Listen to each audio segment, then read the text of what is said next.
పేరు చల్ల రాజేందర్ రెడ్డి, గ్రామము రామాజిపేట్, మండల్ రాయికల్. నేను ఒక 3 ఎకరాల పామాయిల్ తోట పెట్టినాను. ఒక సంవత్సరంన్నర చీడపురుగు కొద్దిగా ఉధృతంగానే ఉండే. ఒక 15 డేస్కి ఒకసారి స్ప్రే చేయాల్సి వచ్చింది. 1.5 ఇయర్ నుంచి అసలు లేదు. ఒక 4 మంత్స్ 3 మంత్స్కి ఒకసారి స్ప్రే చేస్తున్నాం.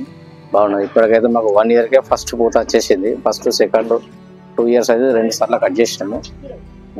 బాగుంది. ఇప్పటికైతే డ్రిప్ ద్వారా నీరు అందిస్తున్నాము. పెద్ద ఇబ్బంది ఏం లేదు.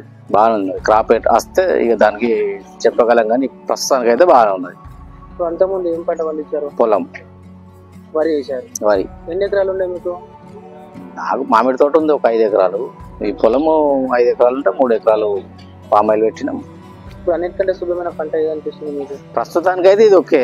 ఇక మరి పంట వస్తే ఏర్పడతాయి. ఇప్పుడైతే ఓకే. అంటే ఆయిల్ ఫామ్ సాగు చేయాలని చెప్పారా, లేకపోతే? చెప్పారు. ఇక అంతా ఈ గవర్నమెంట్ అవేర్నెస్ తీసుకొచ్చింది కాబట్టి ఒకసారి ట్రై చేద్దాం కొత్త పంట అని చెప్పేసి ట్రై చేసినాం.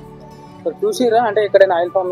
వెళ్ళినాం మేము. ఇప్పుడు ఏంది మన అశ్వరావుపేట వెళ్ళినాము, ఖమ్మము. ఈ లోహియా గ్రూప్ ఆఫ్ కంపెనీ వారు తీసుకెళ్ళడం జరిగింది. ఖమ్మం, అశ్వరావుపేట చూసాము మేము. అక్కడ ఫ్యాక్టరీ అవన్నీ, తోటలు, ఫ్యాక్టరీ అన్నీ చూసినాము.